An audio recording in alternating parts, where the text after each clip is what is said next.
Uh-huh.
Oh, welcome.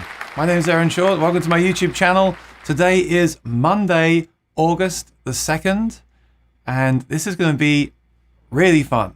So grab those headphones. We're in 4K today, I believe. So put your YouTube on 4K if you can. Put those headphones on and get your Soundhole Sniffer mug, TM, ready. Let's say hi to my co-host, Maury Rutch. How are you doing, Maury? What's that mug? Get out of here! Get it out of here! I wasn't ready for Soundhole Sniffer mug, but I have. I don't want to be the guy that does this, but I think it's 20-some Fridays till Christmas now. This is my. Oh, he's that guy. He's that guy. I did it. I Christmas ruined everybody's is coming. mood right at the top. There It's was great to see you, Aaron. How are you? I'm great. I feel great today. There was people asking for bookings for Christmas in July.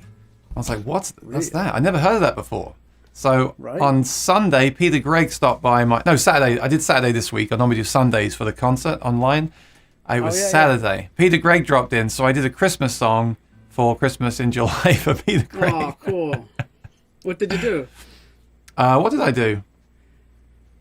We wish you a Merry Christmas. because some of those songs are not in the public domain. So we should record one. We should start now recording one. Actually, with Christmas songs, I feel like you should start recording them December for the following Christmas. You know what I mean? Because I can't record a Christmas song now. I'm not in that mood. You know, I'm not in that mood at Christmas, let alone July or August. Right. So. Yeah. Well, what have we got here? I'm really excited. Can you tell? Let's go back and tell the story one more time. If you don't want to hear the story about the OM-28 John Mayer Martin that I briefly owned, then log off now. Okay, so because I must have told this 5 times now. I'm going to tell it again. So I'll come back in 10 minutes. Yeah. No. So and please give us a thumbs up because as soon as we went live, we got a thumbs down. We haven't even started yet. Give us a chance, come on, to win you over. So give us some thumbs up to fight that. Anyway, what happened was, I heard about that guitar, and it's the sort of guitar that people don't even really know about. The OM-28 John Mayer, they made, was it 404? It was the area code of where he grew up. 404, right? And I've forgotten. Let's do it again. Did you ever have one of those at the store, Maury? I don't think so, no. Okay, so they were rare as something that's really hard to find. All right, and then I moved to America, and one became available in England. So my good friend Johan drove to this guy's house in London, or near London, and checked it out for me because I was so scared. It was such a lot of money. I was so scared about it. And by the way, they're like doubled in price since then. And then I think it was my mother brought it over on a family trip for me. So I got it, and this was a few years ago now, and I was really nervous because I was like, I don't want to gig this thing. It's worth a lot of money. At the time, I had that whole thing in my mind about the narrow nut, and I kind of convinced myself to sell it on. And I foolishly, in hindsight's a wonderful thing, I sold it for what I paid for it. Now I think it's several $1,000s more. So that's what happened with that. We then started this program, and we had the OM-JM on here, right? And that's why I started talking about that guitar. And I bought that from Maury's Music. So I have that guitar here. I have the OM-JM. But many people online say that is kind of a copy. Now, we can get into that, and Spoon is in the chat, so we'll have him put his 2 cents in as well. We'll discuss that in some detail. But what we have here is about 6 months ago, Maury said, wouldn't it be funny, I said to Laurie, if we ordered that guitar you keep talking about? And that's all he said. And then a week ago, I got a text from him, remember that guitar? Here it is. And I was like, oh, Matt, you did it. You did it. And that's the guitar right there. So that's why I'm so excited. And what I want to talk about today is what we think in the chat of what this guitar sounds like. If we like the sound of it, like the look of it, I'm going to compare it to the guitar that I owned in some pictures as well, just for fun. And then anything you want us to try in the chat, just let us know. But we're going to focus on this guitar today. And then halfway through, we're going to show some videos, really excellent videos from Roeth, showing his new Martin and also performing another Spoon Phillips song so well. So it's going to be a great show today. I'm really excited. So I think we should begin by reading through our comments to say hi to our friends, right, Maury? I agree. That's a great idea. So usually they've grown in size, but today they've shrunk. It's always a new surprise with Ecamm Live. Oh, I thought you meant the amount of people. Oh, have they? No, actually, we're about even. Roslyn is here from sunny Connecticut. Good to see you. Bimo's here. Good afternoon. Hey. Kookie's in Berlin. Oh, what are you doing there, Kookie? Are you on holiday, on vacation? Roeth is in Cleveland. Or does Kookie live in Berlin? I thought he lived in France. I'm confused. I thought Bimo lived in France, so don't ask me. I think he's in Canada. Yeah, I got that wrong once. I'm in Chicago, so we're fine. Roeth says, my very first question is how this differs from an OM-JM, as I can even see an abalone rosette. Right, we'll get to that when we start the breakdown. And Spoon says, Guten Tag. Steve Smith says, hello, Aaron and Maury. Mark Johnson, hi, Aaron, Maury, and all in the chat. Ordered my Soundhole Sniffer mug and shirt last Thursday. And here's one for the shirt. That's awesome. Thank you for your business. Thank you for your support. Fantastic. Wear it with pride. Steve Smith says, sounds fantastic, Maury. Thank you. Is that the sound effects I was playing or the guitar? Can you please clarify? Roeth, we're about to find out. No Mayer-related art for one thing. That means the inlay. Because remember, Martin will not do that. They won't recreate the guitar one-to-one because it's not fair on the people that bought the original version. That does make sense. It's a shame, but it does make sense. Yeah. Rosalind says, I just ordered the Sandhole Sniffer sticker. What's going on? I've gone viral, boy. You better restock. Excited for the discussion. Me too, Roth. Excited for your playing as well. Coming up soon. Lee is here and very hungover. He went to a festival with Rosanna and they drank way too much, I hear. So. Good for you. Is Maury well? Okay, before we move on, please just give us a very quick breakdown and where people can see the videos of what you did yesterday. Okay, listen really slowly. It's funny. We have a blog, but every time we put a lot of content on the blog all the time, so it's always changing, and the URL tends to get really long and wordy. So I ended up making a redirect. You got to type in maurysmusic.com/FAM, which stands for Friendship and Music, which is the offshoot Facebook group of a lot of UMGF folks who decided to join the Facebook side of. It's a collection of people that, you know, we met at NASFest. We know each other from the UMGF, but we take part in the Friendship and Music group on Facebook. So it's maurysmusic.com/FAM. I still have a few more videos to edit and upload, but they're all going to get collected there along with the live streams. And if anybody starts asking how I feel after yesterday, I am exhausted. I'm doing all I can to have this big smiley face for the camera. And all I want to do is shut my eyes. So fun. Well, we appreciate you coming here. This guy's working hard. He worked last week, all weekend at the thing there, and then he's here today. Look at this dedication for Maury Rutsch. And he's going live tomorrow, Martin versus Martin. So I just have no life. That's the thing. That's how you do it, is it? I apologize because today really should be discussing the event yesterday when all you dedicated Martin fans got together. Instead, I wanted to hijack that and talk about this OM instead. So I apologize. That would have been cool. But I'm sure we can go and watch it on your website this evening, so that's great. Okay, thank you, Jack. That was Jack's comment. And then we've got, good evening, Alex from Vienna, Austria. Finally, after many Mondays on which I couldn't join live. I'm glad you could join us live today, Alex. Fantastic. Old says, hi, Aaron and Maury. Always ready to talk about OMs. Me too. Spoon says, custom Martins from Maury's Music, Caldwell, Pennsylvania, make the perfect Christmas gift. Aha, see? Well, we missed you yesterday, Spoon. It wasn't the same without you. Whenever I think of Spoon, I always think of him saying, live from Maury's Music, Caldwell, Pennsylvania. That's why I always throw that in there, because it's that really stuck in my mind when he says that. I've heard that a couple times. Maybe a larger nut width. No, the nut width is the same. It's the narrow nut. Alex says the OM-28 John Mayer 404 now sell for $12,000. Yeah, that's a bit of a sore point, Alex, so I'm going to move on from your comment.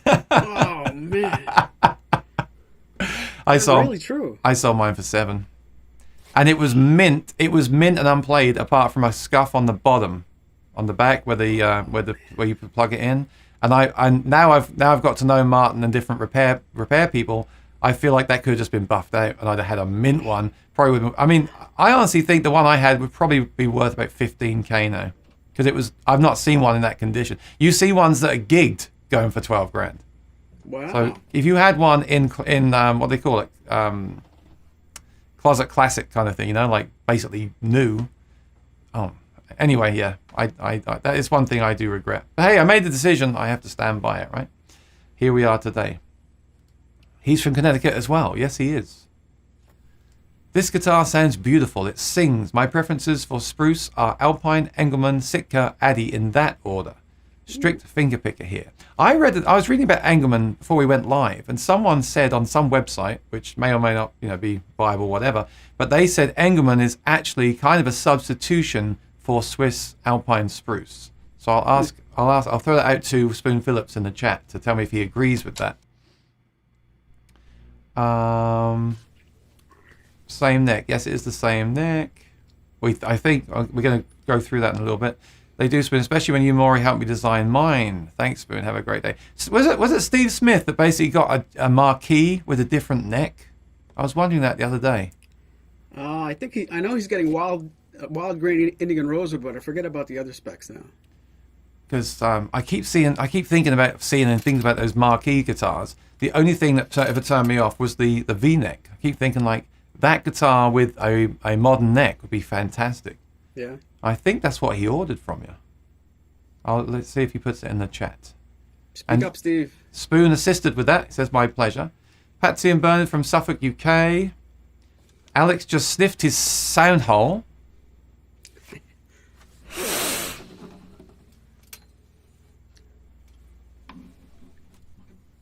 Well, how is it? He doesn't seem impressed. The OM-JM sound hole is the best sounding. I don't know why that smelling. I don't know why that is. So that should smell the same. Last week won me over. Okay, last week won me over on Addy for fingerstyle. Now I will go from Addy to Engelmann. I long for the old days of cedar top classicals and Sitka top OMs. Yep, someone left a comment on the channel from an old video. It's the J40 video. And they said that you were showing the new version and they have the old version, which is great because it's played in, but then they like the specs of the new one that you were showing, and it was like messing with their head. I was like, I mean, what are you gonna do, right? Oh, the famous Poo Ninja's here. My sound holes smell of lemon oil. I feel like we need a special sound effect for when Poo Ninja comes in, like the Darth Vader breath. Can you do that for us?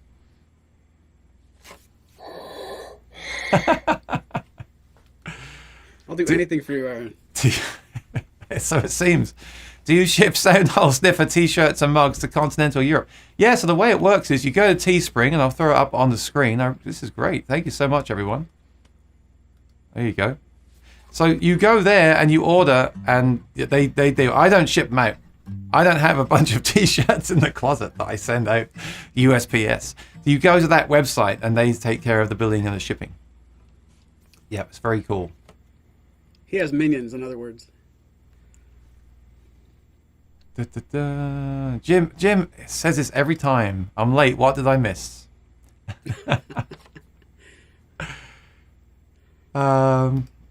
We hosted the post-festival party in our back garden as we are 2 minutes walk from the festival, but we got shut down by Boys in Blue about 4 a.m. Well, too right. 4 a.m.? I'd be calling the Boys in Blue as well. Alex says, not sure why, but Yamaha guitars seem to almost exclusively use Engelmann. They do. Yes, I've noticed that. Very seldom seen from other makers. Engelmann seems to have more of a lush focus tone. And Jim says, hi from Vermont, 70 degrees and dry. Kooky, okay, so Roeth just got a new guitar, and we're going to see that soon in the video he sent us. Kooky got the same guitar. Now, have you guys been talking, or was this a complete coincidence? Please let me know. I love the mod V-neck. That's what's on this guitar. I like it on Kooky's guitar, not this guitar. I like it better than the low profile. I don't like the ML. Wow, the low oval.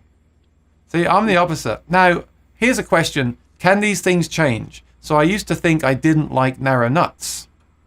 I'm talking about on the guitar. I used to think I didn't like narrow nuts, right? So either went over his head or he's just ignoring me. So I'm so tired. I thought, do I make a joke about that here, or is that for the camera? You just go to sleep. So I thought I couldn't ever play those. And there's a thing on the internet with some people about I need to play a 1 3/4 inch nut, right? So I got in my head that I couldn't play it. But what I've discovered from playing the OM-JM is I'm absolutely fine with it. It's fine. For me, I'm not saying for everyone. But it's very similar to like an electric guitar. So is it the same with the necks? Like, I wonder if I could get used to a V-neck Martin and then one day say, actually, I'm okay with it. It's fine. But I think going from the nut widths to the neck shapes is the neck shapes is a bigger thing. Like the V-neck is, like, you notice it, right? I think so, yeah. So I don't know, but it's interesting to see that Kooky has now converted to a V-neck. That is cool, and I think Maury did too, because you didn't play a V-neck before your OM, did you?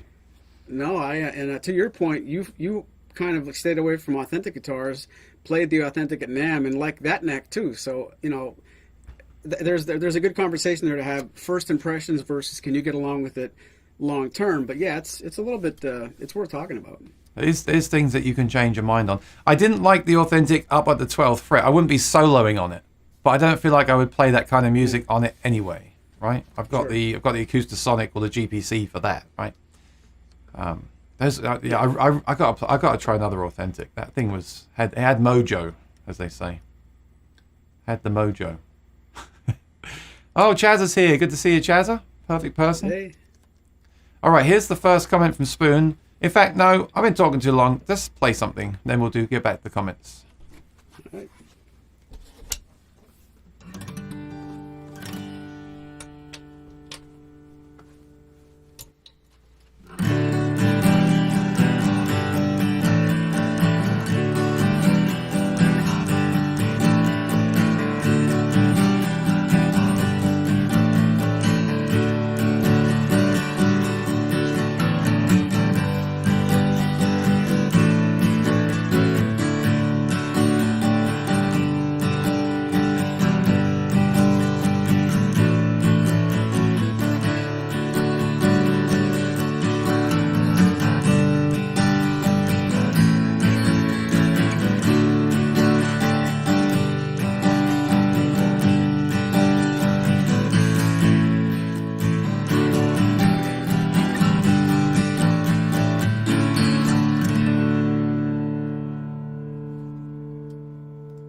So Spoon says, as to Aaron's query, Engelmann sounds more like European spruce than Sitka or Addy. Similar creamy background, smooth pastel glow, but Euro has steelier and more aggressive fundamental notes. So Spoon, would you agree with that statement that Engelmann is a substitute for the Euro spruce or not? That's what I really want to know. Let's get down to it today. Steve Smith, all golden era bracing and specs. Wild grain. Oh, okay, so this is custom. Wild grain East Indian rosewood back and sides and headstock, low medium oval neck, custom amber tone finish, all lacquered finish. Very nice. 1 7/8. That's cool. Didn't you order it, Maury? Yes. I know you order a lot of guitars. I know. Oh, do you expect me to remember those specs? Yeah, I do. Okay. Engelmann glow not the same as Euro. Spoiler alert. Euro to my ear is like Addy chime and pop mixed with Engelmann undertone and background radiation. Okay. I need to hear it. Classical guitars are strictly alpine spruce for me. It takes a whole compared to cedar, but then they sing like Italian tenor, a while compared to cedar, and they sing like Italian tenor or Russian soprano. Have we done an episode about how guitars open up? Oh yeah, we compared your guitar, didn't we? Yeah. And we did a good episode about Russian soprano too. That was fun. Oh yeah, I remember that one. No, I don't. Purely coincidence, but I agree with Kooky. The mod V-neck is awesome. I thought he was pining for a 00018E. I thought he was pining for a 00018. That's why I was surprised he got the... What does Roeth have? The 0018V. Double right. O. Yeah. So they weren't... It seems like they weren't talking more. That was just a coincidence. That's freaky. Hey, that's pretty neat. Chris got my thing. I'll just put that there. I looked up my 2014 00018. It's torrified, certified high-altitude Swiss spruce, green abalone inlay, VTS system, one of 3 made that year. It's my favorite guitar again. Ooh. So is it your favorite guitar, Rosalind, because of those specs, or just the sound of the guitar? Because they are good specs. I bought a 2003. Isn't that the same? What year did... Is that the same year as Roeth's guitar? I bought a 2003 0018V with thin line gold plus. Ah, this guitar has the same pickup. Seems factory installed. What did you buy? Let's see. He didn't put the year. Roeth, come on. Oh, Warren's here from Australia. What's the time out in Australia, Warren? Good day, Aaron Moore, all in the chat. Good to see you. Hey. Been a while. Good to see you. Oh, here we go. 2007. Okay. If they'd been the same year as well, a serial number apart, I'd have gone and bought a lotto ticket. Right. Would love to try one. The tone of this custom seems so smooth. I remember thinking the same of the OM-JM. Nice balanced tone. Roeth, you're a man of taste. Well, you would say that. He just bought the same guitar as him. Alex says OME Cherry has European spruce, but does seem to have that snappier tone Spoon mentions. I can barely keep up here. Jack says, I have two classical Martins. One is cedar and the other one is Engelmann, which is the most beautiful top I have. Danielle, hi. I have trouble with the vintage models with extreme string spacing at the bridge as the neck gets wide far up the fretboard. Okay with a soft V, but not the extreme vintage V. Yeah, that's the thing. I think I played an OM-42 before they reimagined them, and the neck gets really wide, doesn't it? Up the top. Like that's what I would consider like a vintage kind of neck. So interesting discussion. Engelmann was considered a substitute for German spruce in the 50s, 60s, and early 70s. There we go. Google was right for a change. Kooky said, 0018V never existed as a production model, and I cannot find an OM-18V. Interesting. I think Spoon used to have an OM-18V. What is many moons ago? Just jump over here for a second.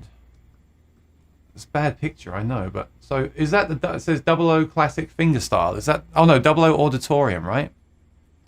That's the 00. And then you got the OM next. Fret. And then you got the OM next to it. So it's kind of like thinner and longer. Have I played a 00?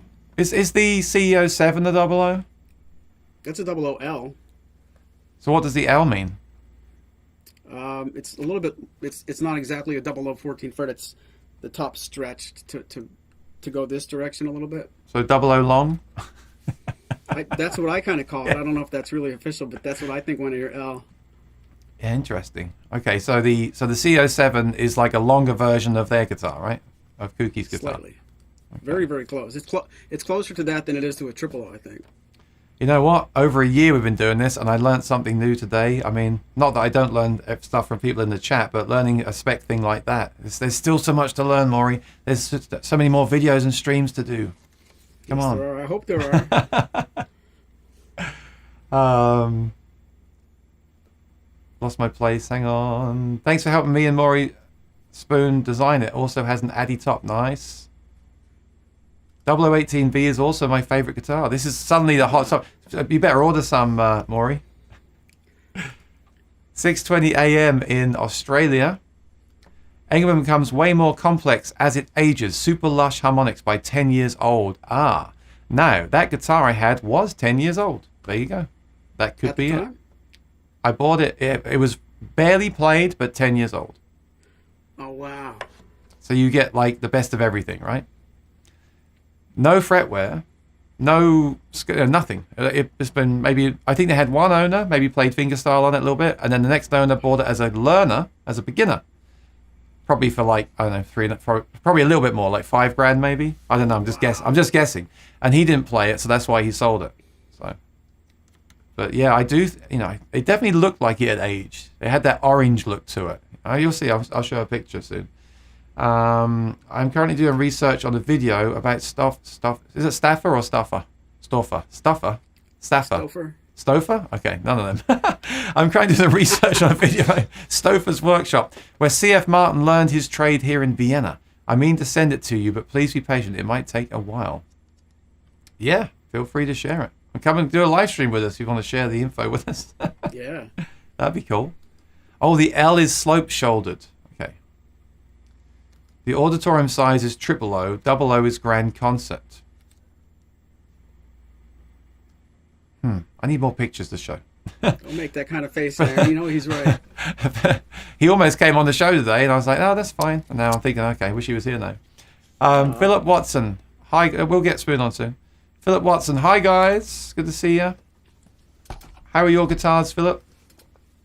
Hey, Philip. Okay, 00L is sloped shoulder and is in between the 14th fret, based on the Gibson L00, but the L in the Martin is for long, supposedly. Oh, I was right about something. Good.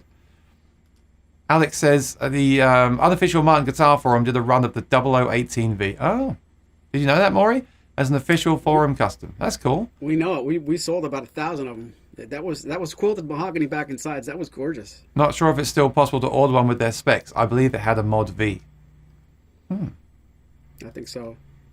Now, just to check, I asked you the other day, but Custom Shop is still accepting orders, right? Someone can call you now and order that guitar custom, right? The 0018. Asking for a friend? Yes. Not for me, no. for everyone, literally everyone in the chat. I'm interested in this guitar. Everyone in the chat is now wanting to see the Roworth's guitar. I think I should save it to the end or something. Like it's going to be the star of the show. Spoon, did you retitle this video to be 0018V so it makes a lot more sense for those watching the replay?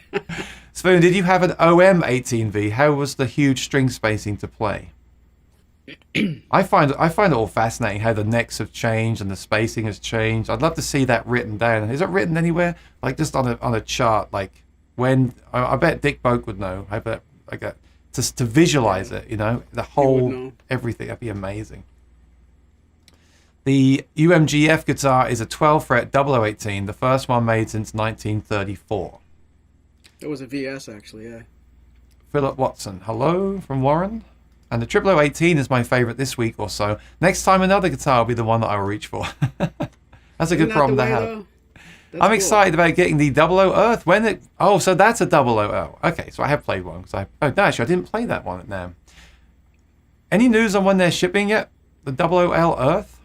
September, October is the last I heard. You were spending so much time with Robert at the show. I thought you guys would be playing his guitar the whole time. I actually didn't speak much about, I didn't want to go there and just talk about Martin the whole time. We spoke about other stuff. I only speak about Martin the whole time with you. That's why I was there. Oh, they were good times. I want to go back. Should we go back again? I'm going back there again when it's cooler weather to eat. Yes. Let us know. We'll come with you. All right. We'll double date. Let's do it.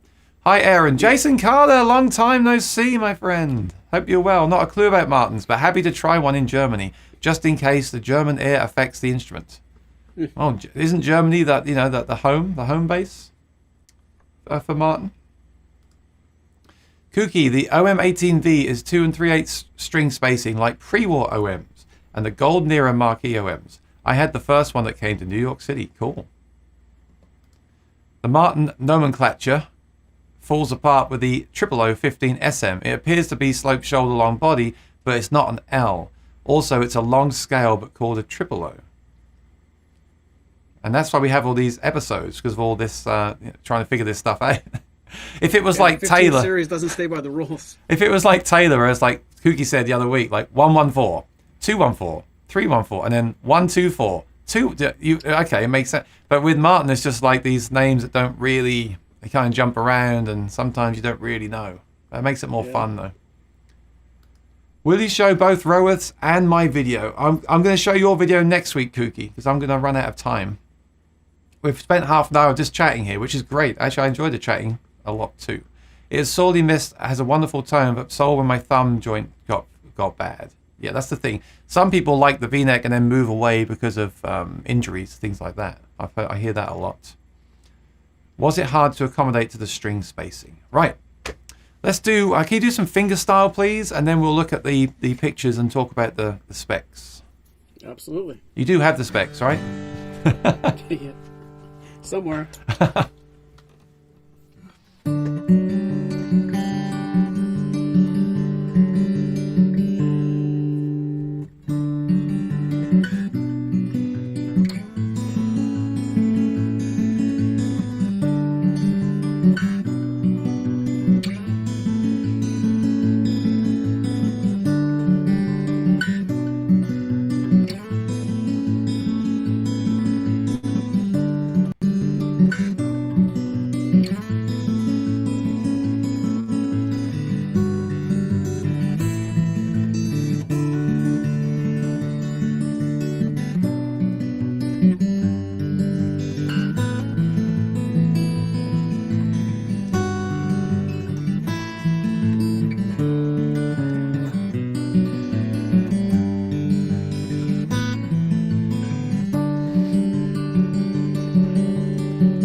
All right. I'm going to do something I don't do very often. Just kidding. I'm on here every evening. It's a dangerous place to be. Maury'sMusic.com. Oh, there's me. Hi. Right. So This is what we do. We go to, we got Martin Blue Ridge. We'll go to Martin today. We'll go down to Custom Shop. There we go. Let's see what he's got. Oh, we've got several things here. And I shall try to find this one.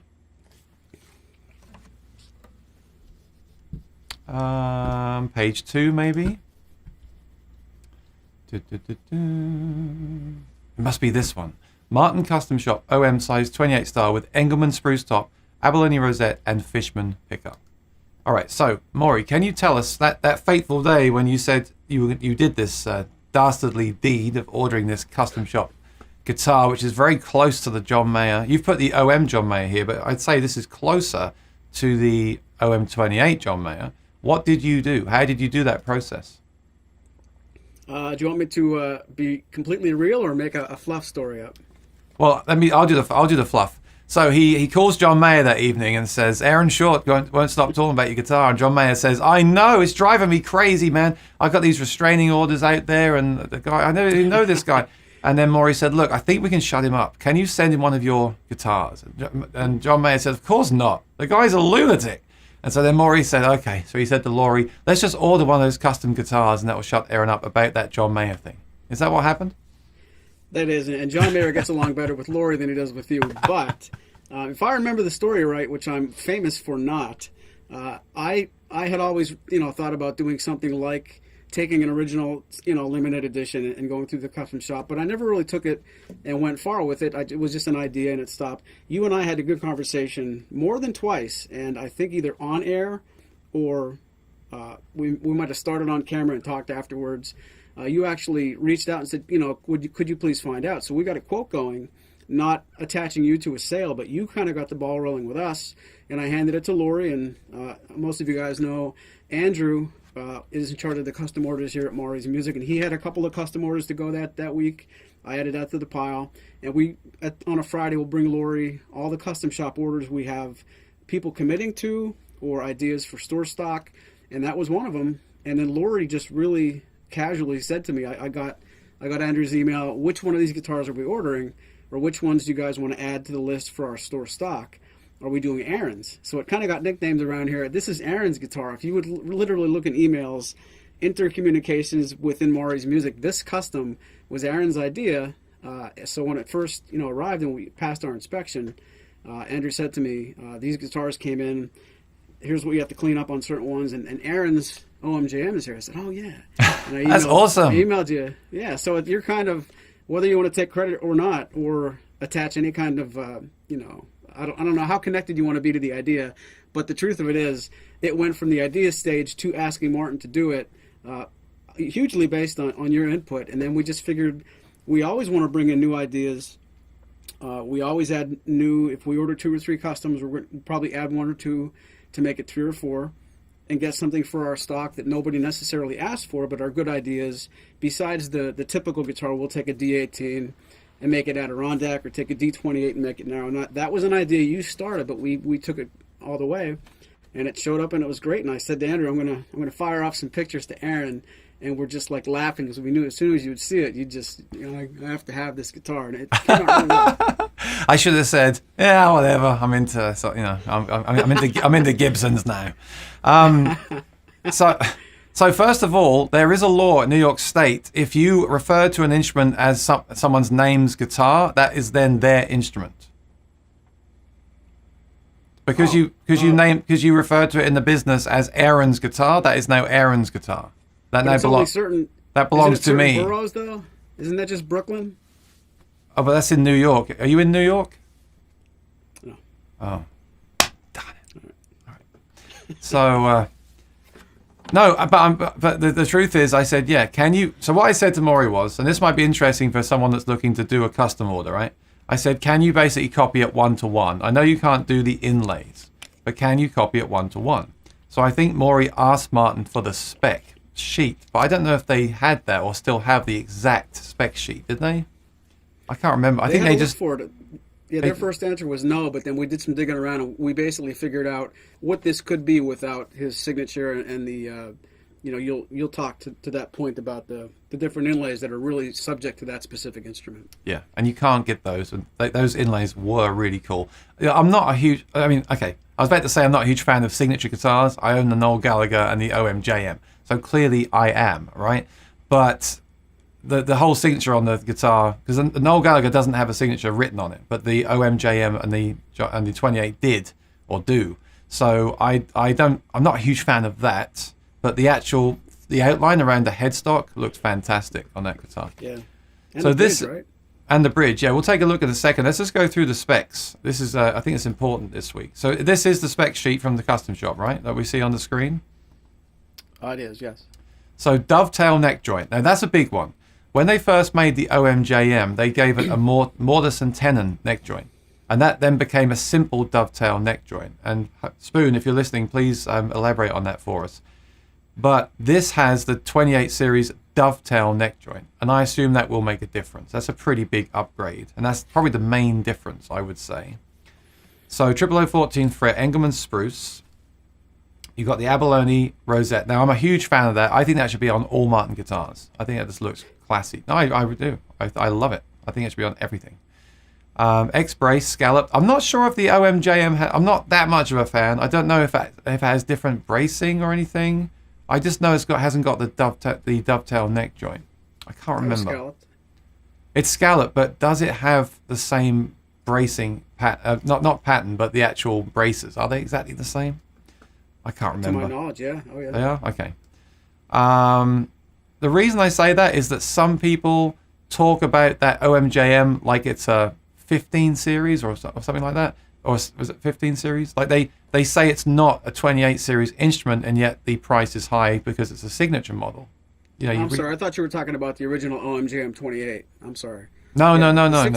16 series bracing, before it became simple dovetail, when it was mortise and tenon, that could be slightly different because the bracing forces a slightly different bracing. The neck joint forces a slightly different, the bracing pattern to fit that neck joint. So on the OM-JM, which is, you might say a glorified 16 series, that bracing might be slightly different than this, yeah. Yeah. That's good. I didn't know that. That's good to know.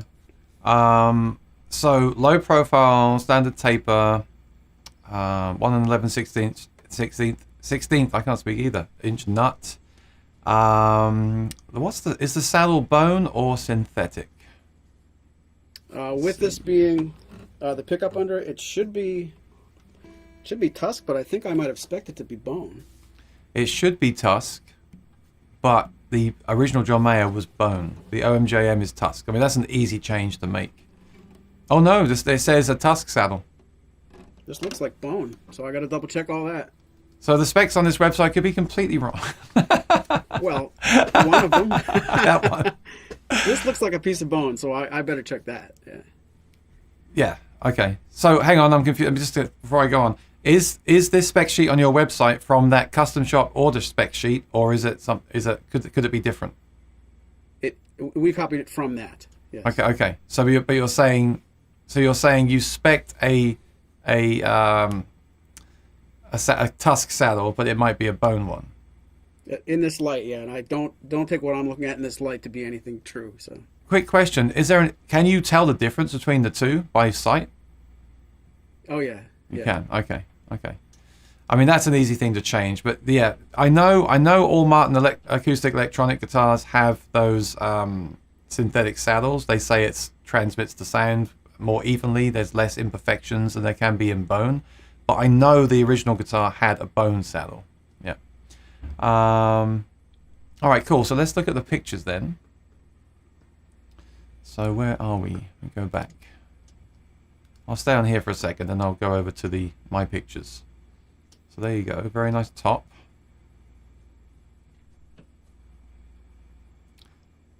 And nice back too. Now, when I was looking at making one of these, I said about doing the upgraded woods because visually, because I didn't want to risk ordering a custom shop that would be my guitar that might show up with some bear claw on it, because I wouldn't want that on a guitar like this. And to get those upgraded visually upgraded woods, you have to pay an upcharge. But you didn't do that on this, right? You just got lucky. You just got some nice looking wood, right? Correct, yep. So that's when it works out. I mean, look at that top. That's lovely. So that works out when that happens. But I imagine there might be a time when that doesn't happen. Although maybe the custom shop get those by default. I'm sure we discussed this with the custom shop before, but I can't remember. But within reason, yeah. If they have something Yeah. questionable and it can go to the custom shop or regular production, the custom shop will get the better piece. yeah. And there's the back. Now, it has a strap button. Interestingly enough, the OM-JM doesn't have a strap button, which is weird to me because it has a pickup.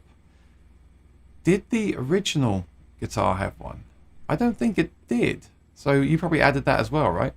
Which I think is good, because I think a guitar with a pickup should have a strap button. I want to take credit for that, but I think that's a carryover from the original 28 JM, really. Oh, we'll just have to look at the pictures and see. Now, this is a difference here. The OM-JM in the original one had a glossy headstock, right? And also, so my first question is, can you have a glossy headstock from the custom shop or not? Do they offer Yes, that? you can, yeah. Even on any model? Okay. So obvious question, why didn't you do a glossy headstock? I have to go back to our original emails really to see. That's a question that would be a good conversation off the cuff, but I'm really going to have to say that I forget all the design choices when it came to things like that at the last moment. I'd have to really see why I said what I asked for. I'm just curious. I'm not.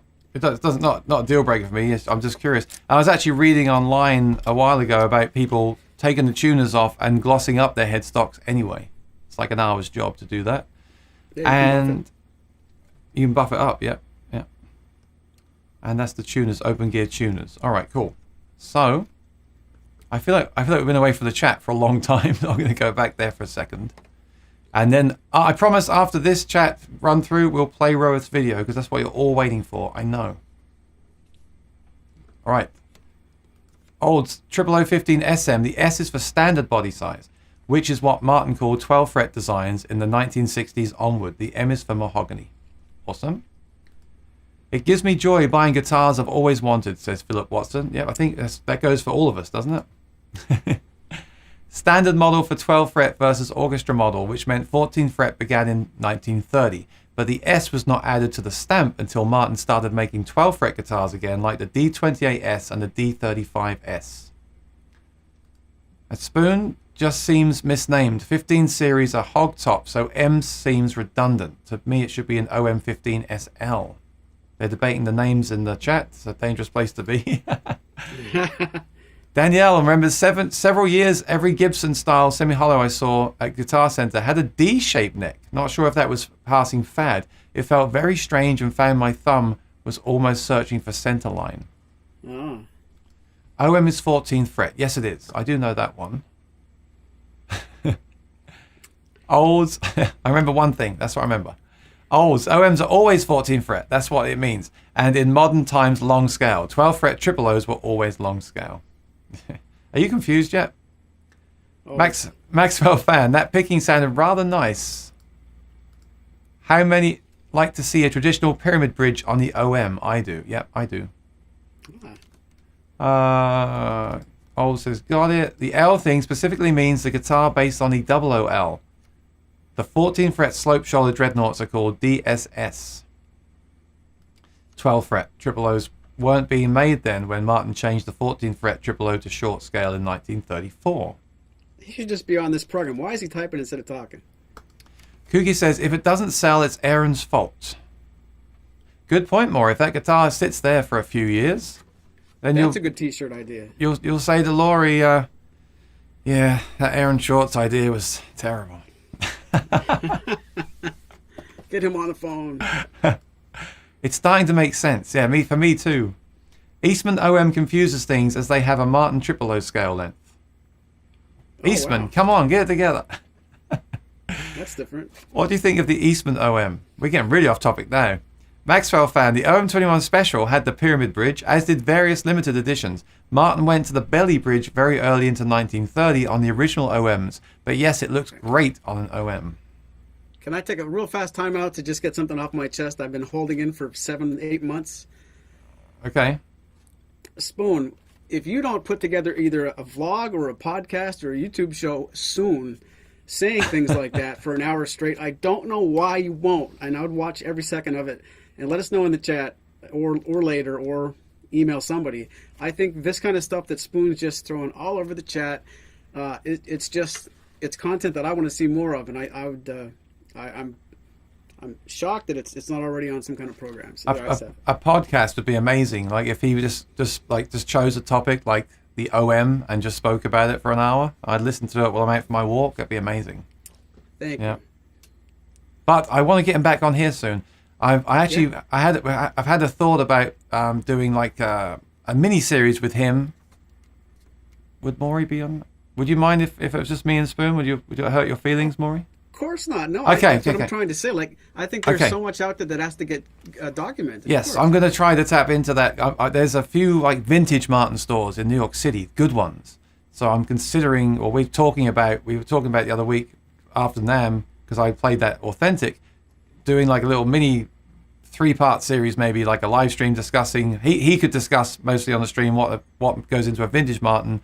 The next one, episode 2, could be going to the store and playing them. And episode 3 could be a live stream with any questions about the guitars we played. And episode 4 could be the Maury's Music, one of the Authentics. How does that compare to those vintage guitars? So like a spin-off series we're going to do. Well, yeah. I mean, let's be honest. When Spoon interacts with this, it just takes it up a notch. But have you seen that program on the internet? I don't know what channel it's on when it's on TV. Billy on the Street? No. There's a comedian with some, real celebrity guest. They walk around New York City and they're just ridiculous, and they're pulling people off the street and asking them a question that only has a really funny answer. The guest would be a comedian, and then it puts people on the spot, really awkward situations. You could do it like that before you go in the store. Just walk up and down. Which Martin guitars have L, but they should be named S, and you just hand the mic to them, and they'll have no answer. And then Spoon could be a really snotty remark and make the guy look stupid, and then you walk further and meet someone else. It's pretty funny. I'm not sure how I feel about this, but like today we've got a lot of activity in the chat. Like the time's just flying, but I like it. I like just hanging out here and just chatting with everyone and just taking their comments and discussing them between us all. I think this is great. In fact, maybe the week after next we should do another one of our rounds with Spoon and just chat. I like when we do that. So I think next week we've got an idea. Perhaps the week after we'll just do see if Spoon's available and just do this again, because I love this. I love just sitting and just chatting about the brand. Because I feel like we're trying to do both right now. We're chatting about it and we're focusing on this guitar. It's kind of hard to do both. I mean, it's great, So we could do that maybe in a couple of weeks' time. Maxwell Fan, this is a good one about pickups for me. I'll take this one. Has anyone researched whether an onboard pickup with electronics, wires, etc. has any negative effect on the unamplified acoustic tone of a guitar, however little? See, the problem is if I start talking about this, we're going to be at the end of the show. So how do I summarize this? I'll give you my summary of all my research I've done. I think, of course, when you have the cable in the guitar and they clip it in, if those clips come off in the heat or something, the cable can rattle. And that's the cause of a lot of people's problems. They hear a rattle from the guitar and it's like the cable. So, of course, you don't really want wires and stuff hanging or attached to the side of the guitar. That doesn't affect the tone, but it might add a rattle to your tone. Quick comment about the original John Mayer guitar. When I got mine, they took a plastic battery cradle and they drilled it into the neck block. Yeah. Have you ever seen that before? That was a Fishman thing. That's the way they used to do it, yeah. Yeah. And when I saw the picture of that, I said to my friend who was checking it out, I said, oh, is that real? I emailed Fishman. They said, yeah, we used to do that. So it's kind of sad because you're drilling into the guitar, but it's kind of cool because there's no battery bag. The battery just clamps there forever. So for someone like John Mayer, that's ideal, right? Because he's never going to lose his never going to melt off. But that can be a problem. I've done several videos about like the soft undersaddle pickups and things stuck to the guitar. Do they affect the tone? And I've done some videos where I said, no, they don't. And I've even asked Maury to do some comparisons there, and he said, no, they don't. But I gotta say, I was thinking about this the other day, because I was playing this guitar, this one here. So yeah, it's got the thing in the side, and it's got a big circuit board inside it. But it just has the matrix. And this OM we're looking at today has the Gold Plus, which is basically a matrix. And I just find in all the guitars I've played, and it's a lot, I've never played a guitar with the Anthem in it that really projects, I feel, as much as these ones. I'm just taking the average of the guitars that I've played. Maybe it's psychological, or maybe it does do something, but I don't know. It's always in my mind that it does something.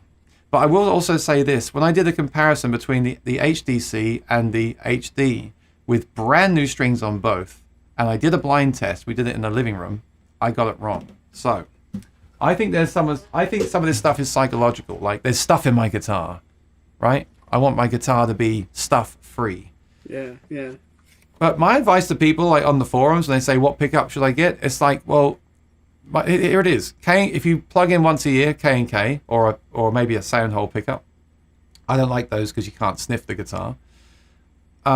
If you play every week, an Anthem SL, fantastic system, in a good guitar, it's a great system. And then I like the Trance as well. The Trance is good because you don't see anything, and it is inside the guitar, right? It is stuck inside. But that's kind of like for me. That's like the boutique upgrade, the K&K for me. Yeah. So that's kind of where I go. And as Kooky posted in the Acoustic Guitar Forum this week, he made a post saying, "When did you discover your pickup sounds bad?" And I said, Kooky, that's a bit kind of like aggressive, you know. Like, you're basically saying they all sound terrible. And I was like, I've heard some good sounding, you know. But I know what he means. But yeah, that's my thought about it. And actually, like, if I wasn't going to gig a guitar, I don't think I'd put a pickup in it at all. And you know what? Lloyd Baggs said that on here too when I interviewed him. He said, there's guitars I won't put a pickup in. Because they're just, imagine the most amazingly built, you know, and you just play it and it ring. He's like, I won't do it. Just keep that as an acoustic guitar. And I think that's where I stand at the moment on that stuff. Kooky has an Eastman and loves it. The tone is fantastic, says Steve. I agree. Spoon says Martin would put a tusk in the guitar with a pickup because it's uniformly solid all the way through. Yes, that's what they say. Now, can I be a little bit controversial? Is that the reason, or is it that they are cheaper than the bones? Oh, it's not so much cheaper than the bone that they would do it's that. Not? Okay. Yeah. Okay, sorry. And here he is. This is the guy that picked up the guitar. Ah. He must be a good friend, Johan, because I texted him and I said, Johan, can you drive to this guy's house you never met and check out this guitar? He says, I've had that argument with Aaron many times. Yeah, it's something in my brain. You know, it's there'll be more pickup stuff coming on my channel soon, and I'll talk more about that. But essentially, it comes down to this. If you're not going to plug it in, just leave it as it is. If you need to plug in every week, then put something like an Anthem or a Trance or a K&K with the mic and everything. Yeah, fine. But bear in mind then that there might be that day where you wonder, like, should I put all that stuff? It's really a personal decision. And actually, the real thing is Johan. He loves the K&K. He's always loved it. So nice. There we go. It works for him. Okay. Here we go. Let's get down to it. The OM-JM was, as Maury said, a glorified 16 compared to the limited edition version, but it did have higher grade woods. But what would make it a glorified 16? Is that what makes it that? Is it the neck joint? It's the neck joint, and glorified is really a strange word for me to use, but it's just, I say that because it's not the OM-JM 16. If they didn't call it the OM-JM and gave it a name more akin to where it's from, it would be something of a 16. It would be an OM-16E, and it's the JM, the OM-JM, that takes it from being what would originally be in the 16 series the way it's constructed.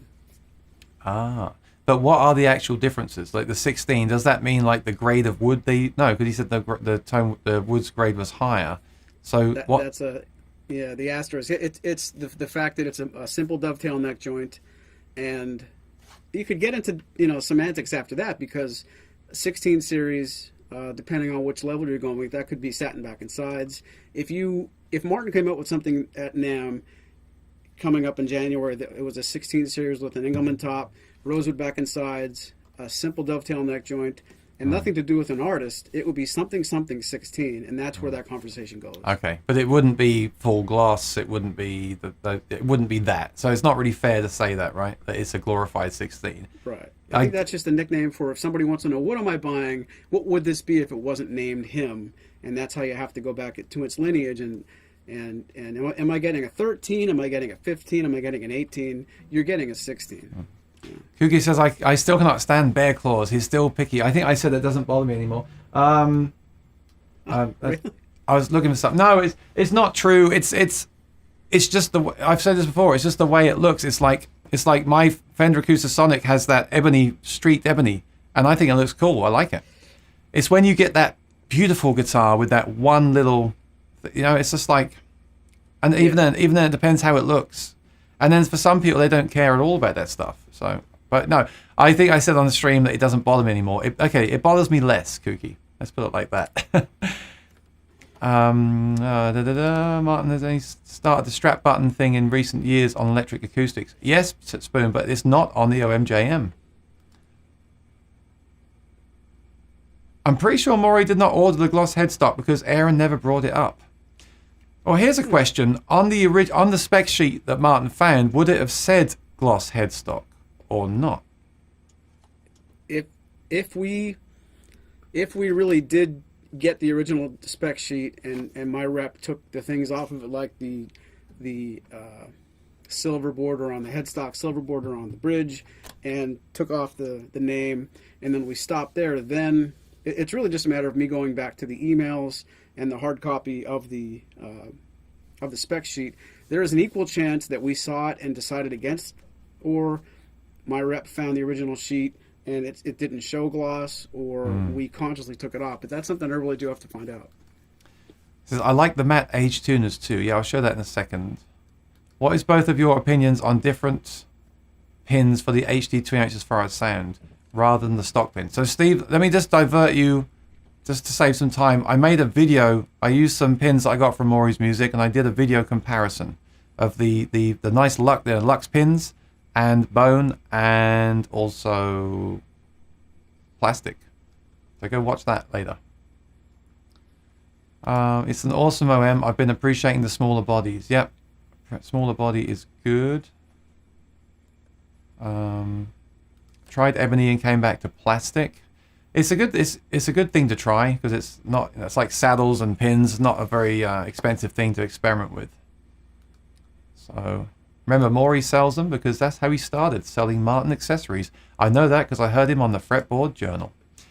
I wish I could buy all the guitars I wanted, but I have limited space and funds. Gotta be picky. Well, I have limited space too, Roeth, but it doesn't stop me. Actually, no, you're doing the right thing. Because you have unlimited funds, that's the difference. Yeah. Kind of the opposite. You can't have one thing without the other, I'm going to have to thin the herd.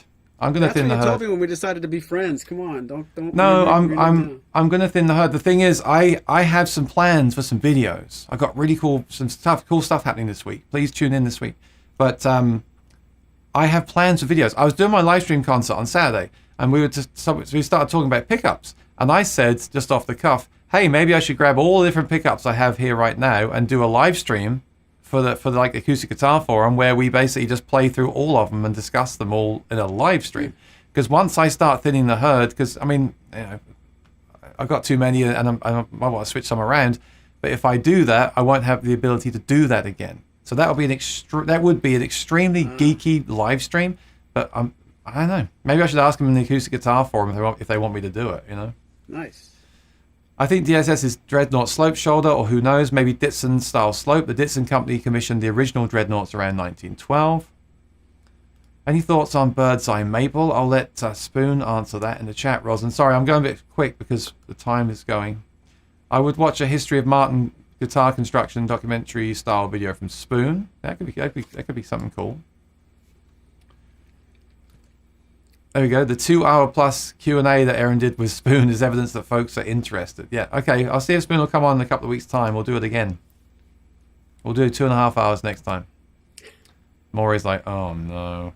I learned classical guitar and was taught to always keep the thumb flat on the back of the neck, so I love D-shaped necks. The current Martin Standard Series necks are nice for me, though. No V-necks. Yeah, I kind of feel like that.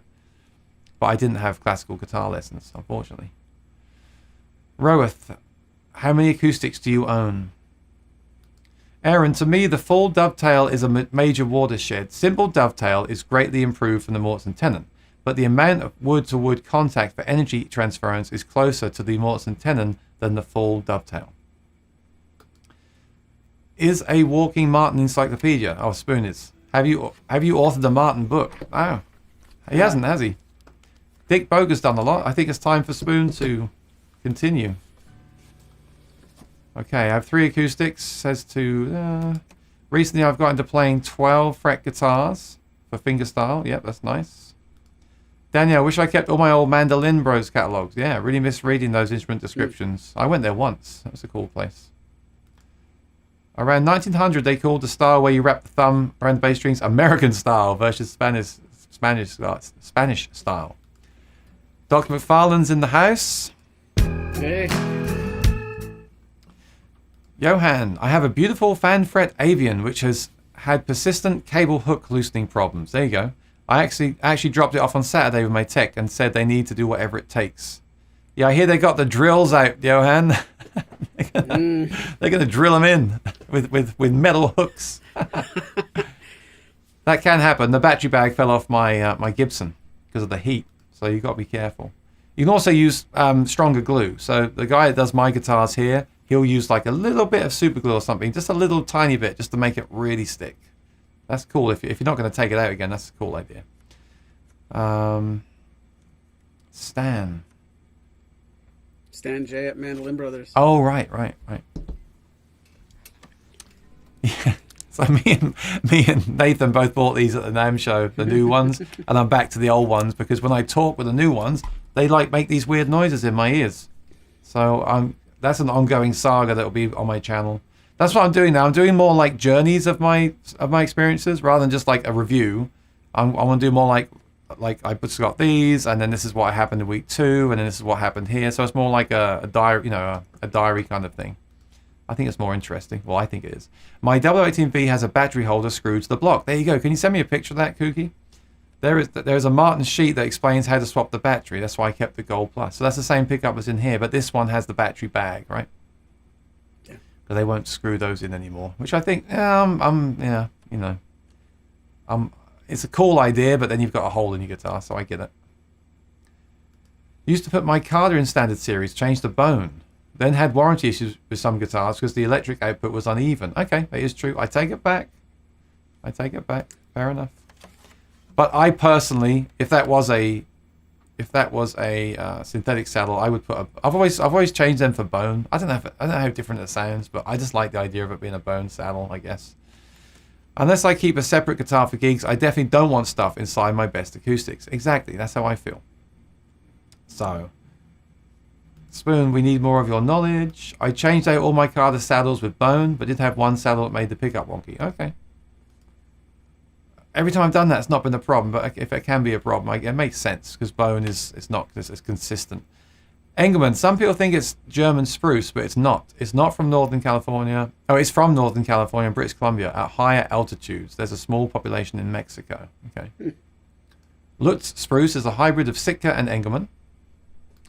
I have a Yamaha LL26, which is basically their custom shop sloped shoulder dreadnought. Kept it purely acoustic for years and never used it. Finally bit the bullet, put a K&K, gigged and enjoyed.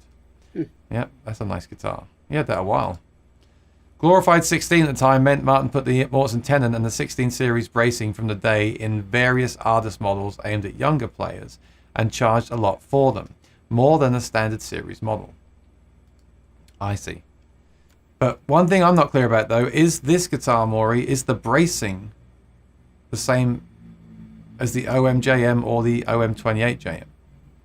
And was there a difference? This is the same as the OM-28JM. Okay, good. That's good to know. My guitars get played hard and dinged up and so on, so I try not to be obsessed about wood imperfections, but I play well played instruments more enjoyable.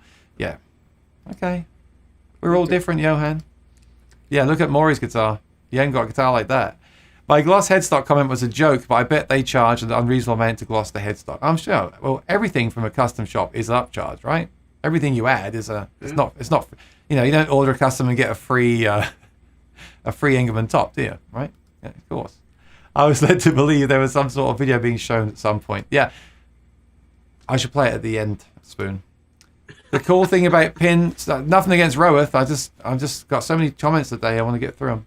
The cool thing about pin string experimentation is you can try them on different guitars. Some will suit some more than others. Great point.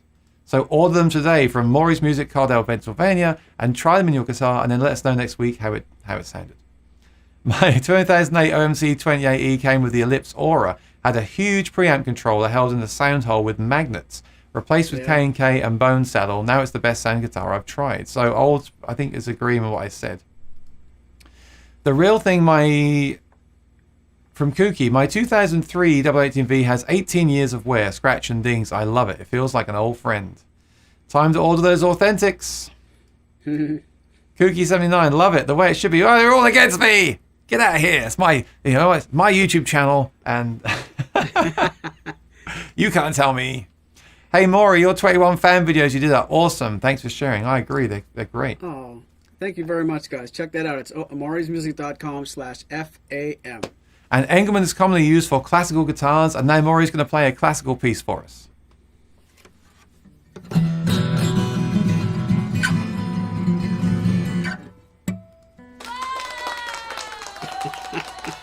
Okay, right. Shall we go over to Roeth's video now? And then we'll come back and check out some pictures and give our final thoughts.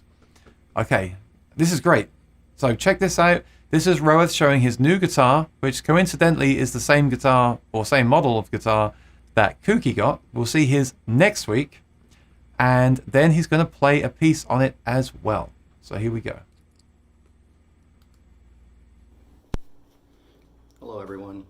I wanted to show you my latest guitar acquisition, but before I do that, I actually wanted to share with you a brief story of one of my earliest memories of playing a high-end guitar. About 3 or 4 years ago, I was in my local guitar store and I asked to play a Martin Standard Series off the wall. I really just wanted to see what all the hubbub was about. You know, are these guitars really worth the asking price? And I remember playing that guitar and thinking, wow, the tone of this thing is just incredible, and it just was so easy to play and coax that tone out of the guitar. It was amazing. That guitar happened to be a Barton 0018. At the time, I didn't buy the guitar. At the time, I was really looking for a long scale OM because I thought it was more versatile, and I really couldn't justify the expense of buying a guitar of that caliber, and so I passed on it. But you only live once, so fast forward to now.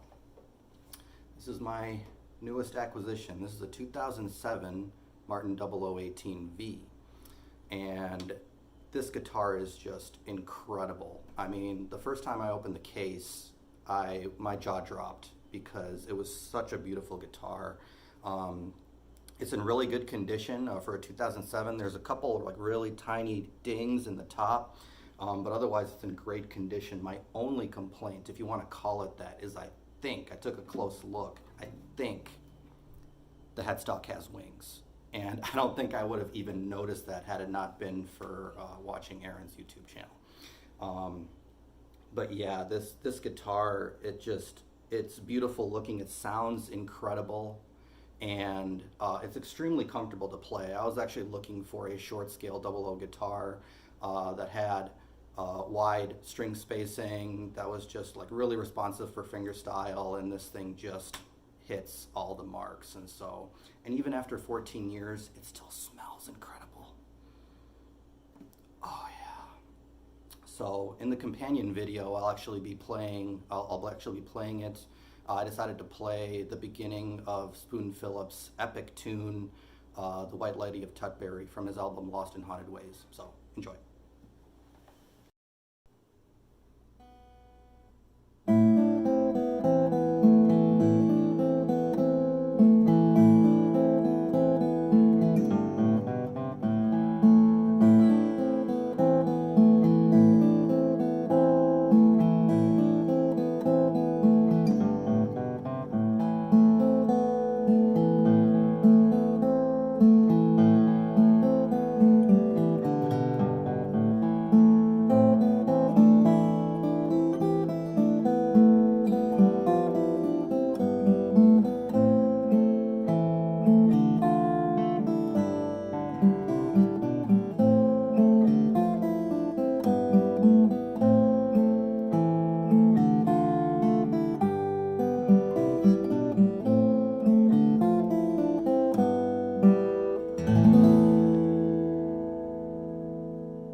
We need one of these, I think. The big one.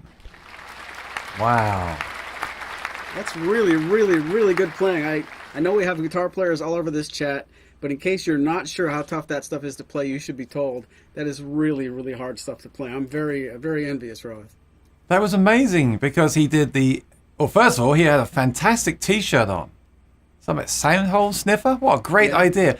Whoever thought of that on the T-shirt was a complete genius, first of all. And then he spoke about the guitar, and then he went to another angle and played the guitar. That's like amazing. That's... Yeah. I need more of those. I invite you to send some in. Send them to this address. I actually, on a serious note, I do need more. Rohith's great. He's always sending them in. I need some more as well. I just need more, basically. Say hi at aaronshortmusic.com. Maybe Johan will record a piece on the Martin that he bought from me. That would be cool. In fact, yeah, do that. Do that, Johan. Do that. Thank you. All right. Thanks, Rohith. But yeah, anyone, please. Even a picture. Just a picture of your guitar. A picture of you. If you've got a Soundhole Sniffer shirt on, that's even better, of course. But anything, just we can show it each week. That'd be great. Next week, we'll show Kookie's video. And then the week after that, I think we might have one more. So we need more. I'll leave that up on the screen for a bit. Lee's still hungover. You are now a fretboard. So check out Maury's podcast. He was on Fretboard Journal. They interviewed him, and he said a bunch of things that he didn't say when I interviewed him last year. So go check that out. It's funny when you remember things and when you don't. And I was really, really happy to be on that program. And I could not help but mention my good friends Aaron and Spoon and Clayton. And it's a big collective. We all put this together. So it was fun. Jack says, I think Maury's starting to go zombie on us. I'll wake him up. Maury, we've got 40 people here watching. Come on, wake up. And why couldn't this show be a dud? I could just mail it in and just that's always the way, right? When you're not feeling it. I was just saying before we went live, when I make a video I think should be amazing, I get no views. When I make a quick snap on my cell phone of a guitar, it gets that, it's always the way. Yeah. But this chat is so excellent, and I'm really impressed with how close-knit we all are. And thank you guys for watching, because Aaron says it all the time, this isn't a show at all if you guys aren't here, so thank you. Yeah, the show, that's why I'm focusing on the chat today more than the guitar. The guitar is amazing, of course, but the chat that I'm seeing here scroll through is why we are here, right? We could make this video about the guitar anytime, but actually engaging with people and just discussing these things, because they're all just opinions, right? And it's just great to hear everyone's opinions and experiences. It's invaluable, actually. It's incredible. It's amazing. Where else would you see that? So that's great. Kookie's being his usual Kookie there. No wings on mine. Oh, that was so funny, Ro. It's like, yeah, and I got this, and thanks for your shows, because it helped me. I chose this one, and I wouldn't have known about the wings if it wasn't for Aaron Short. Now he's ruined that guitar because he told me it's got wings. Oh dear, I'm creating as many problems as I solve. Nice videos, amazing videos. Thank you, Roth. We really appreciate it. Sonorous cello bass on that 00. Great video. Round of applause. Fantastic, Roth. Wash hands.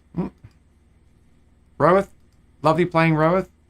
Heart. That was a Spoon Phillips song. Go check that out on onemans.com. Check out his album, Lost and Haunted Ways. I won't be able to talk after this show, Maury. Great playing, Roeth. Round of applause. Lovely tone. Sounds great. Great job. Playing was so good I didn't notice the cool t-shirt. Ouch. Oh, I have a video of one of my songs on it, I think. Okay, send that to me. I'll show it next time. Thanks all. Sounds lovely. Lee has a video of his mum soundhole sniffing. Okay, send that over.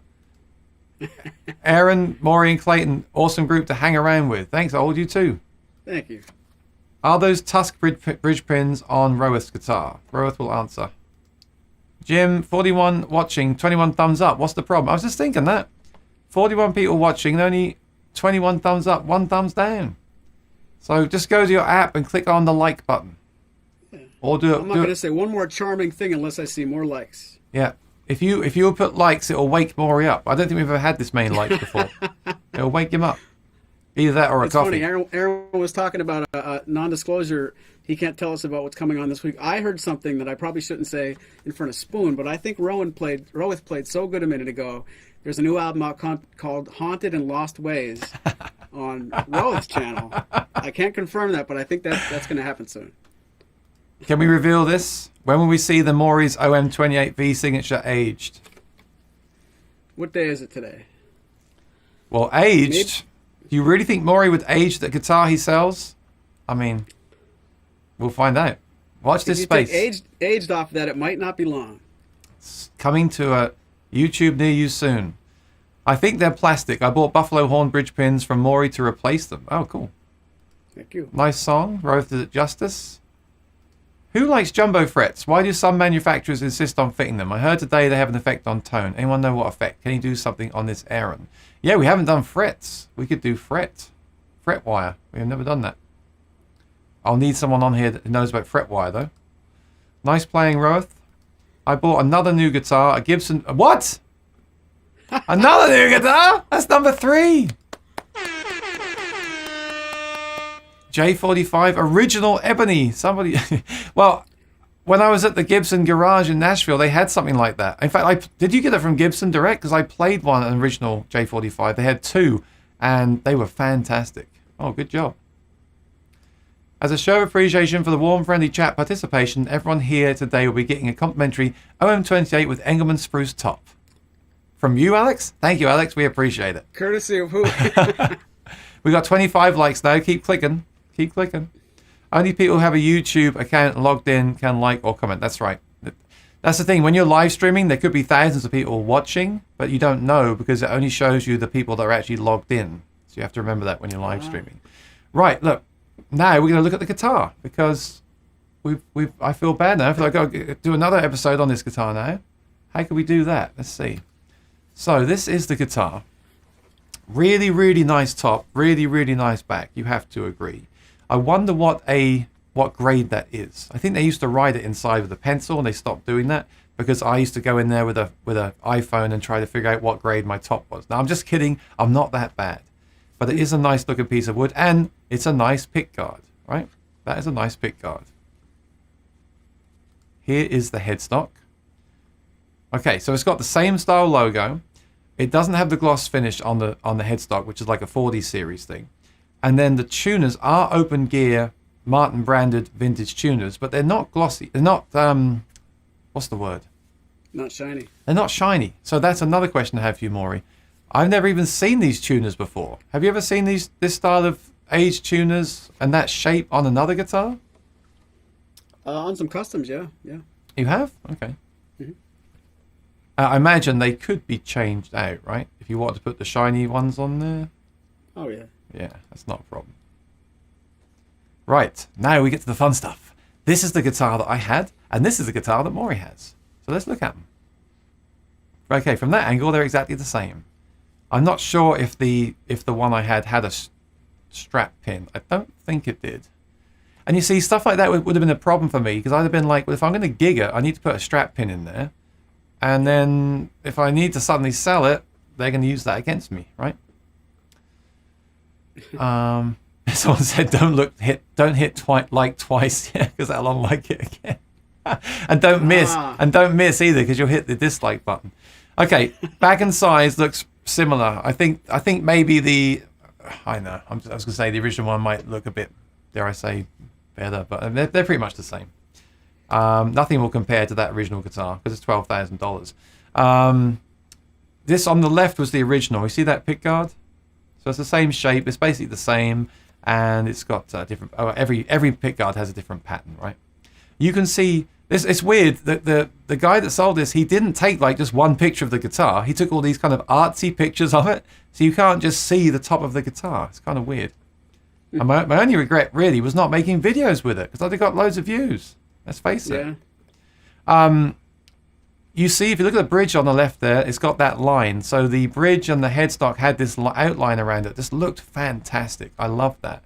I mean, I love the abalone rosette more, but that was a really nice thing to offset the bridge visually. That's just a visual thing, but, visually. And if you look really carefully, you can see where that battery holder was. You can kind of see it. It's where you look at the serial number. Yeah, that really was fascinating. Then you've got his signature there. Obviously, that's not on there. I think that's a good thing, personally, because it should say Aaron Short, right? And then So this is the biggest difference, the headstock, because it's not glossy, it hasn't got the outline. I do like that outline. It's got the same style logo, and it's got different tuners. But you know what? You could take those tuners out, gloss up the headstock, because it wasn't glossy all over, it's just glossy on top, I think. So you could just gloss that up and change the tuners if you wanted to. So, you know what? I'm still a bit confused, Maury. I don't know if what you ordered there is one-to-one with that guitar, but I do think it sounds really good. I actually think, even listening on the stream, that sounds bigger than the OM-JM. Oh, wow. I was hoping you'd agree with me, but okay. No, it does. It does. I don't have a reference. I didn't really get to hear yours, you know. It's got a fullness to it for sure, and I don't know. I mean, I assume I've never owned a custom shop, Martin. So I assume they do have a certain je ne sais quoi. Who is that? I think they live in Queens. So, oh no, they're all chatting again. Okay, I might be selective what I read out. Let us know in the chat what you think. Okay, let's do this then. Let's go back and do another song on it.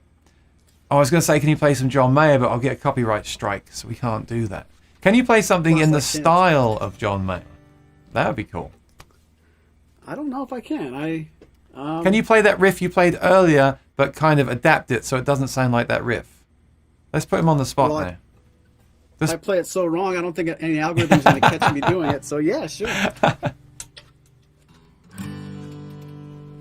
I'll do it with a pick instead of fingerstyle too.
That was kind of disguised, right? That was clever. You know, I was just thinking.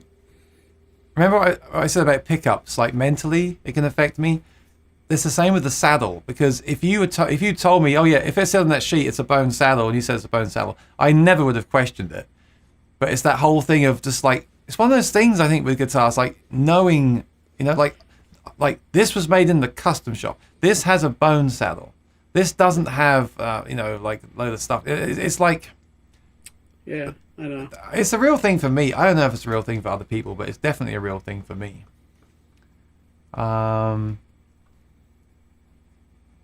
So, okay. So let us know in the chat what you think. What do you think of this guitar? And then I'll read through your comments and we'll start to wrap things up. I'm glad Johan was here today. He's laughing at me, which is no different to normal. I gotta find my place. Hang on. Lovely playing, Roeth. Thumbs up, Roeth. Yep. Great. Skip Russell says great playing. Really cool. Great comments, Roeth. Wow. Let me come down here. I think that. Oh yeah. I did it already. Keep going down. Nice playing. I bought another guitar. Like. Okay, jumbo frets have a different break angle and also allow for people who press very hard not to throw them off the intonation so much. Yeah, I like them on electric. By the way, Maury, does your electric guitar have stainless steel frets as well as your acoustic?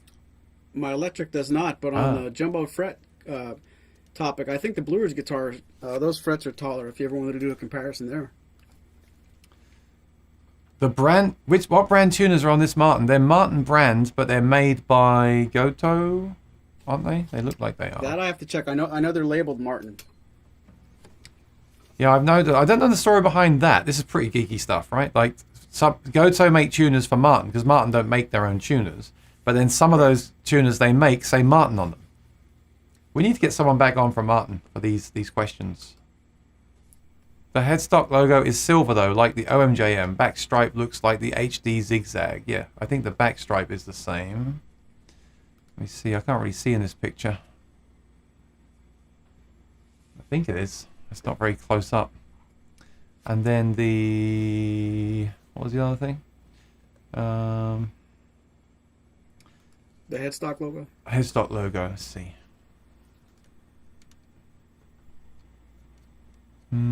That's the same, right? Yeah. Well, it looks a little bit different under the dark gloss. Yeah. I think that's what it is. Yeah, but yeah, I mean the font is the same. Yeah. Oh right, I see. So the John Mayer had a silver logo to go with the silver outline. Yeah, that would make sense. Mm-hmm. Yeah, I don't know if they would do that. And that'd be like, wouldn't that be like an inlay thing to do that? Actually, that would match up with yours. Yeah, that original guitar was actually pretty elaborate, and it wasn't that expensive when they released it. You know, it was kind of affordable. They just didn't make many of them. You know, it was a cool instrument. Wish I could go back to the time machine and buy all of them, and I can retire. But yeah, I just find it interesting that because the strap button is shiny, and the strap pin is shiny, but then the tuners are matte. But then on this one on the left, it looks like the pole pieces in the middle there are kind of not as shiny as the tuners. So I don't know. I did not buy. Okay, it's not the guitar I played then, Phil. Alex says the tuning pegs look a bit like Clousons, but with an open gear back. Yeah, I'm not sure. It looked like Goto to me, but I'm not sure.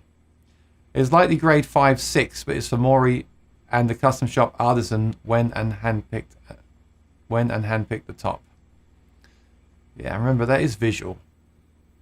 Surely smaller frets throw intonation off less. Many electric players want jumbo frets as it makes it easier to bend. Yeah, that's why I like them. OM-JM came out before they did the strap pin thing. Okay, they're now doing strap pins, right? But they're also doing battery boxes. Wait, this doesn't have a battery box, does it? It has the pouch, right? It's the pouch, yeah. Okay. Phew.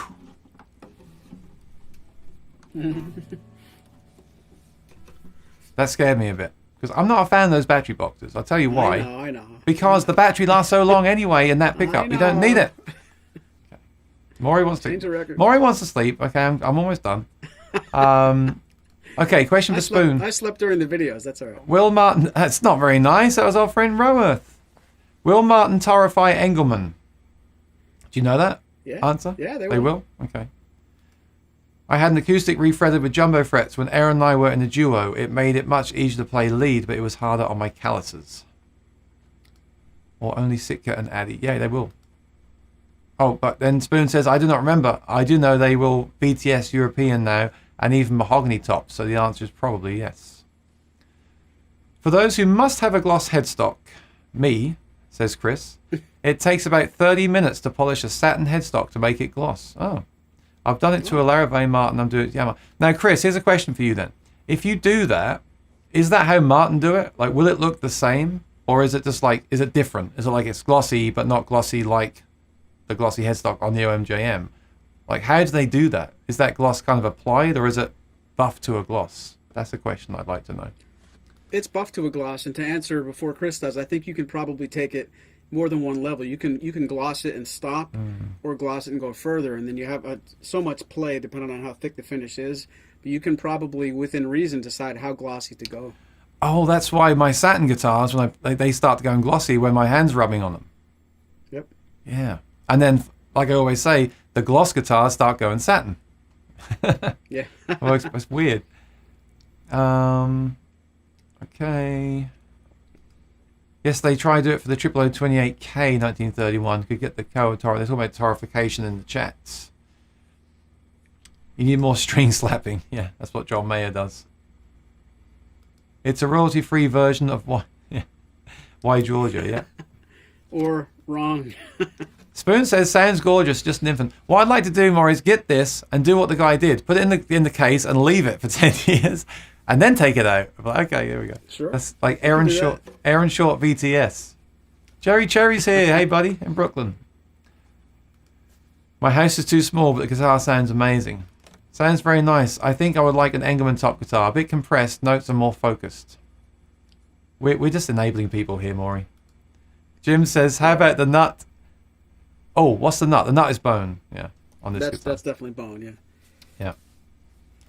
Good point. The standard OM-28 now has style 28 backstrip, not the 30 zigzag of the OM-28V. But I don't really care about the backstrip if it's the same as the John Mayer one, because I don't think anyone would know. If let's face it, if I'm not being funny, but if I don't know what strip is on that original guitar, then no one's going to know. In fact, that's probably what happened. I was starting to think. That's probably what happened. Like, no one knew. Like, do you remember? Nah, who cares? Come on. Using fine or wet... Okay, yeah, asking Chris how you do this. Do you use fine, wet, dry sandpaper or micro mesh? It's cool. I never even thought... This with stuff we're talking about today, I never even thought about before. I love this. After a year and a half, you kidding me, Maury? We're still talking about stuff that's new to me. I love it. Yeah. The rosewood looks darker and richer on the John Mayer. The rosewood what? Oh, on the back. Yeah, I thought that. But it's also 10 years older. I don't know if that plays into it. Because the top also looked orange on the guitar I had, which can happen over time as well in the sun. The Mayer's line inlay is aluminium or aluminum, depending where you live, alloy, and they only bought a little bit of it. Oh, so even if you can get them to put aluminum inlay in, it won't be the exact same stuff. Yeah. But they could do it with something like abalone, couldn't they? Maybe. Yeah. The notes in my Engelmann are not compressed or focused at all. I have to be careful not to play too hard so it stays defined. Jumbo frets raise the action. Make sliding finger over strings feel like road bumps. A cotton cloth and... Oh, okay. Chris says a cotton cloth and... What's that? Maguire's. Scratch fine repair. Okay. Well, I shall... Chris, I'll send this guitar to you and you can gloss the headstock for me. You got a deal? I'll send you a sticker in return. Oh, by the way, someone said, actually, no, I think it's kind of cool because it's not like an exact copy of the original. My favorite thing with these guitars is that rosette because it gives me that sparkly abalone outline. When I smell the sound hole, I feel that abalone radiating on my face. That's the most important thing to me. That's just like a frame for sniffing.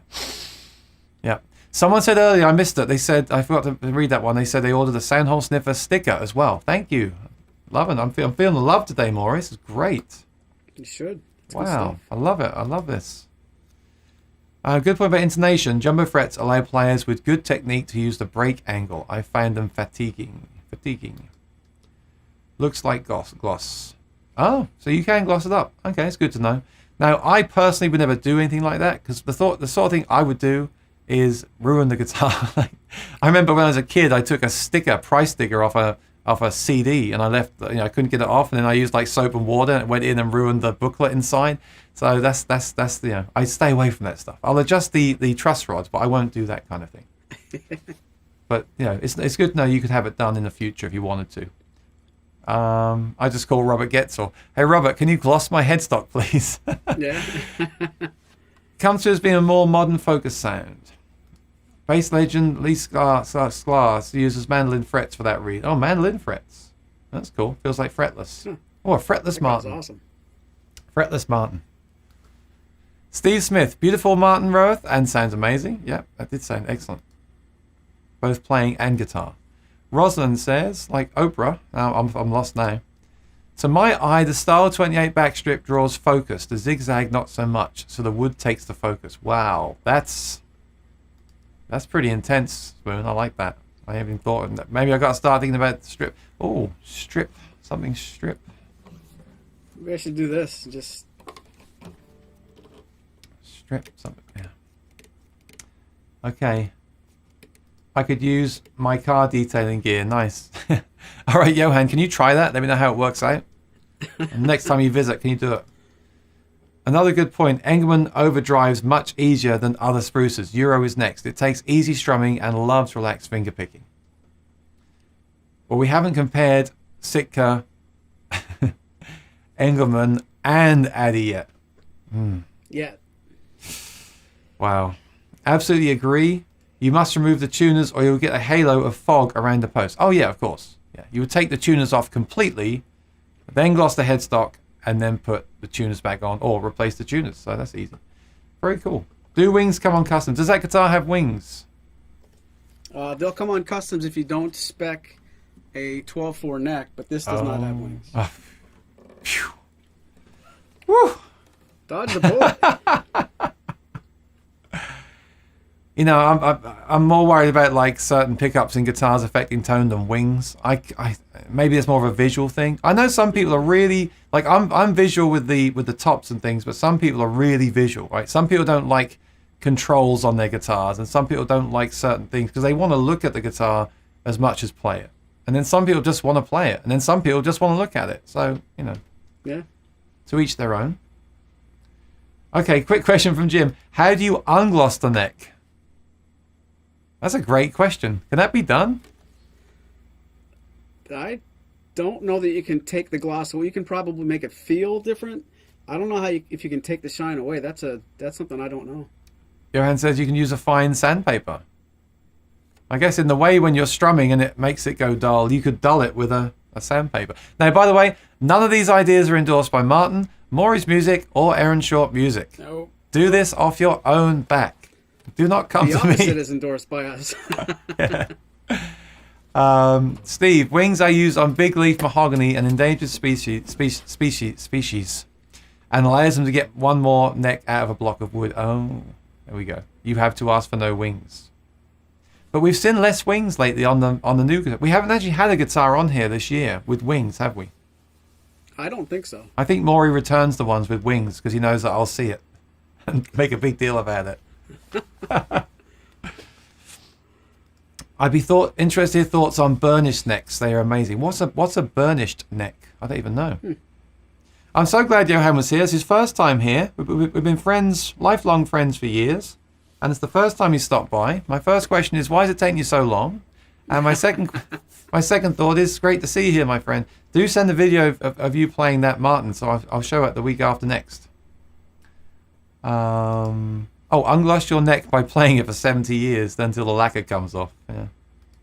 Alex says, Mayer used to actually sand the necks on his Fender Strats, but his new PRS is a full gloss neck. I know, see? Sometimes we just change our mind. And thanks, Spoon. Didn't know if it came on my custom I ordered. Thanks for the info. Have a great day, Spoon. Oh, he says that the neck is basically unfinished wood, which is buffed like crazy until it almost looks like gloss, but feels super smooth and unsticky. Oh, that's cool. Oh, I'll Burnished like that. necks. Yeah, I never heard of that. Perhaps that'll be Martin's next thing. I'll give him that idea for free. Right. Oh, he said I've been here before. My apologies. You haven't been here lately. That's what I meant to say. Well, I'm exhausted. I feel like I've just read through the dictionary about 50 million times. So I'm going to stop reading out comments. One more from Olds. I refinished furniture. You can dull it with grey or maroon scuff pads, but don't recommend unless you know what you're doing. As is a lot of things in life. But yeah, that's good to know it can all be done. Whew. Okay, so what did we learn today? I just hear my own voice right now in my head. I think today, my first thing I'm going to say about today is the chat just blew my mind. To have over 40 people in here talking about Martin guitars and the friendship and the good vibes. I mean, I'm just sitting in my room, Maury's sitting in his store, and I'm just reading this list from a screen, but it feels amazing. It just feels great that you're all engaging like this and wearing your Soundhole Sniffer shirts and, joining in with the community thing we got there. And then you're watching Maury during the week. He's going live tomorrow and checking out maurysmusic.com and checking out Soundhole Sniffer stuff. I love it. It's great. Really, really great. Me too. And I hope everyone watching gets as much out of it as we do. It's fantastic. I'm still reading the chat, but I'm going to stop reading the chat. I want to say thanks to Maury. This guitar looks incredible, sounds incredible, and I really like it. I'll leave it at that. So, he's actually got it plugged in, and we didn't go to that because then Kooky will start talking about undersaddle pickups. I can see that there. That's a story for another day. I will leave you with this thought, though. John Mayer still uses that pickup on TV when he plays his gigs. Yeah. Let's just leave it at that. 42 people, only 30 likes. Put your weight, everyone, please. Yeah, come on, like. You know what? I say this every week. This is the most important thing. If you like this, post it around your Facebook, your groups. If you're in the Martin group, say we've chatted about something today, post a link. That's really like getting the word out. I don't like going around those groups and forums and promoting this thing almost. It's too much, right? Every week saying, watch the show, watch the show, watch the show. So if you like the show, just share that link, share the show with people, share Maury's channel, share Spoon's, just share them all, right? But just invite people to come here and hang out with us on a Monday. It's great, as you can see. And if it becomes just a chat show, that's fine too. You know, it's fine too. We can still show some guitars, but I like the chat. Like we said, without the chat, we can just post a pre-recorded video. So the chat is so important. Now, I will just say this. I'm really excited about something I'm posting tomorrow, and I can't tell you what it is, and I hate when people say that, but I really can't. But I'm personally, it's a really big thing for me, and I'm really excited. So you watch out for a video I post tomorrow and some links I post on social media, because it's a big thing for me. I'm going to finish the video tonight. It'll be up tomorrow at some point. And if you could share that and like that and leave me some nice comments on that, if you like it, I'd really appreciate that as well. Cool. So I'm excited. Cool. Also on Thursday, 4 p.m. should be doing a live stream related to that, which will also be really cool. And I think that's good because Maury's that's at 4, but then I thought Maury would be on at 6, but he's actually doing tomorrow now. It's at 6 on his Facebook page, so we're not clashing. Yep. So I won't be on Thursday night. I'll be doing 4 p.m. instead, and then I'll be on again Sunday for my concert. And we'll see you next Monday for another. Actually, next Monday's gonna be a really great episode too. We'll have Kookie's video. We've got a really cool another Martin like this, kind of similar. And the week after that, or following weeks, we'll see if we can get Spoon in again for another Martin extravaganza.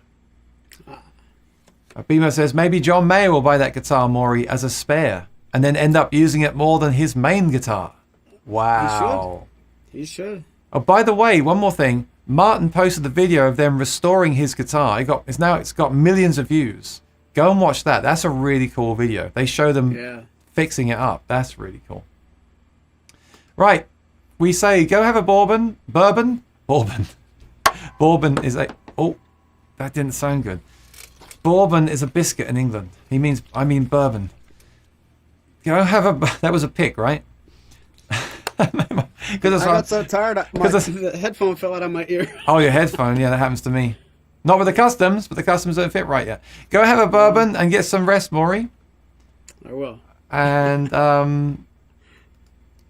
oh, wow. Philip Watson has a glass display case coming for that 00L Earth. He's serious about this guitar. Plan to display it. It's climate control. So, Philip, are you going to play it? Or is this literally just going to be on display as like a display piece? He's going to play it inside the display case. Good luck with that. All right, we must wrap up. I feel bad. Maury needs to go and sleep, but we'll see you soon. This was so cool. It was amazing, right? This was one of my favorite episodes. So thank you so much. Like, share, subscribe, blah, blah, blah, blah. Thank you so much. We'll see you tomorrow on Maury's. I've got a video. Maury's got a video. We've got videos coming out of our videos. So we'll see you next time. Bye-bye. Thanks, see you guys. Thank you so much, everyone. Thank you so much.